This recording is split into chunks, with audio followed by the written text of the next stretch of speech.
Hello everybody, and welcome back. Today, as you can see, we're here for a very different type of video. We have a very different setup. I'm actually sat on my couch and my computer setup is over there because today we are here for a Halloween special.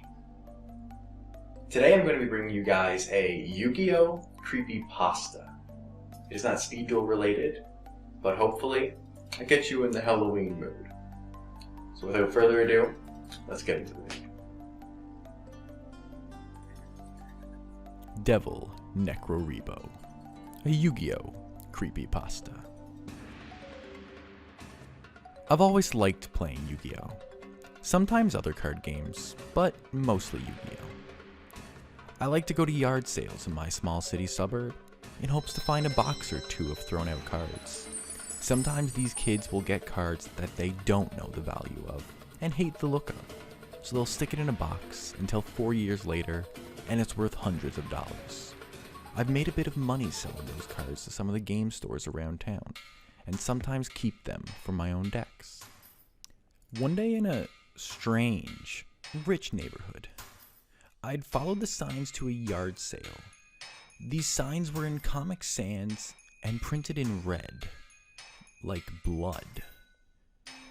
I get to an open garage where there is only an older man sitting in a rocking chair.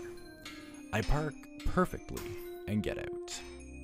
All I can hear is the creaking of the wooden chair. No birds, no wind, and then my footsteps adding to that eerie symphony of sounds. The man looks at me and says, "You look like a strong guy. Here, take this card. I think you should have it." Then he handed me a Yu-Gi-Oh card. Could have guessed. The card was the creepiest thing I've ever seen. It was called Devil Necrorebo. It looked like the normal Karibo card, but it was hyper-realistic, and its eyes were red. But not just any color red.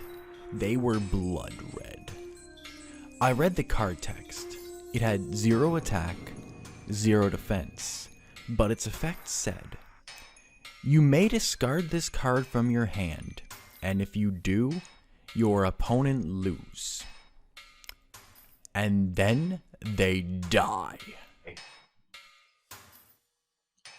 Not even proper grammar. Terrible. Atrocious. What a writing. At first when I read this card, I thought it was a joke, so I looked back up to talk to the old man, but he was gone. It was then that I thought, whoa, this card has to be really rare. So I put it right into my deck and left.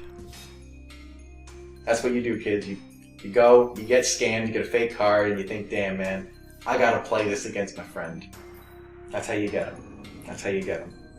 It was later that night that I decided to play some games with my best friend.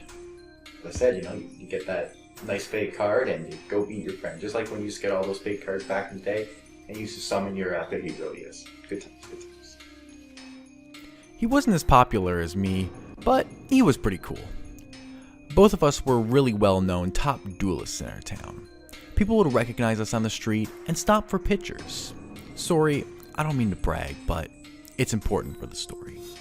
So, me and my best friend decided to duel each other for fun, but it wouldn't be fun for long.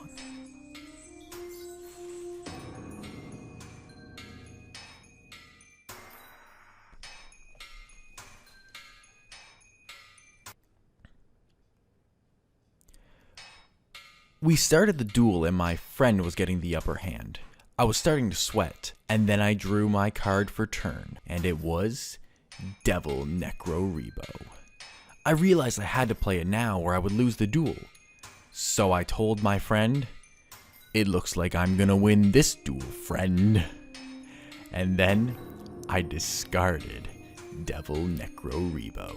My friend was so shocked. He had never seen this card before and he said, "Whoa, it looks like you beat me. Well, GG. I always knew you were a better duelist than me." That's what my friends say to me too. Especially my girlfriend Sarah, she always says that. All the time. Can't help him. He's such a good duelist. So we shook hands and I packed up my stuff to go home. On the way back to my place, I was thinking. I knew that card couldn't be real. There was no way a Yu-Gi-Oh card could kill someone. But I was so wrong. Later, after I finally got home, after getting stopped by people wanting pictures. Of course, you know me. I just always get stopped for those pictures. I felt some evil feeling coming from my deck. So I pulled out my cards and looked through them. That's when I noticed that Devil Necro Repo was gone. Just the picture was gone. I could almost swore I heard a deep laughing coming from all around me, and then my friend's scream. I rushed back to my friend's house, and while people were trying to stop me for pictures, I pushed them away and said, "Back off! I gotta be somewhere important!" So they left me alone for that moment. That's when I got to my friend's house. The police were already there. I was so shocked at what might have happened to my friend. I told them I need to see my friend, and they let me pass them just enough to see my friend's body being pulled out on a stretcher. I asked them if I could see my friend, and they said yes because of how sad I was. So when I looked at my friend, I could tell that he had small clawed handprints around his neck. I quickly looked at my deck and found Devil Necro Rebo. He was back in his picture. I looked at his clawed hands and they were the same handprints. I took the card and threw it away in my friend's burning house. Okay, it was never brought up that the house was on fire until now. They pulled this kid out on a stretcher out of a burning house. But cool, of course. The police asked me what it was and I said, "A monster." And then I went home and went to sleep. But the night wouldn't be peaceful for long. During my dream, I was woken up by the sound of a creepy laugh. "You didn't think you could get rid of me that easily, did you?" That's definitely how Devil Necro Rebo sounds. There's no doubt in my mind. I looked up to see Devil Necro Rebo at the foot of my bed. But this time he was real. His blood red eyes were staring at me with murderous intent. He said, "I am the eternal evil on this world. No one can defeat me. I am the devil." I was so scared by the monster in my room, all I could say was, What do you want?" He laughed and then said, "I want you to keep playing me.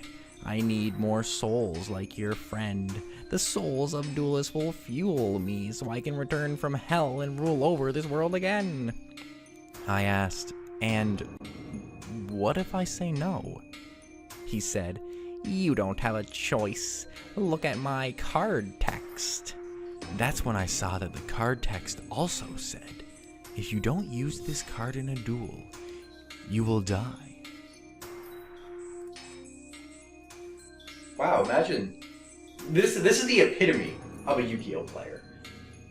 They don't read the card text, man. They just play cards. They don't read the card. And next thing you know, you're going to die. This is why you should read cards. You could die from it, obviously.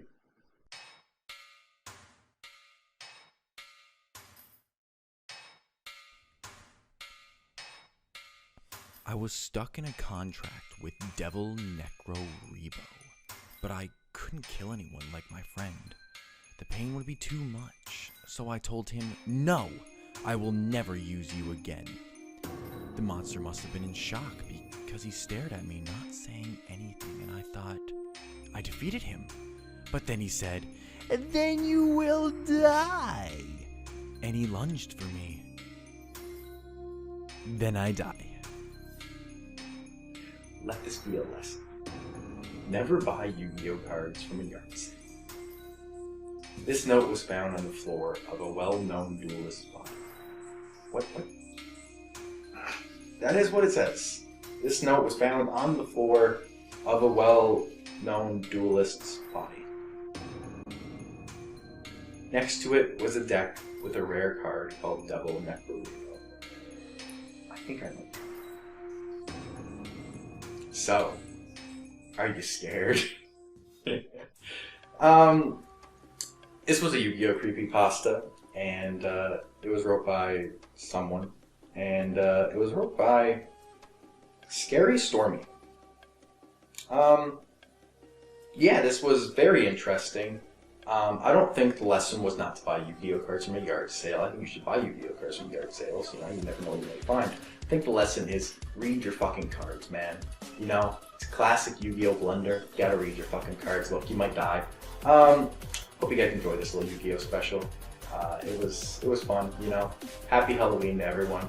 Hope you guys had a fantastic day. Hope you guys enjoyed this. Hope you guys liked all the different angles. Shout out to my girlfriend for helping me set up all these different angles. It was a whole thing. But thank you so much for watching, and I'll be back with another video very, very soon. But once again, happy Halloween, and remember, always read your cards.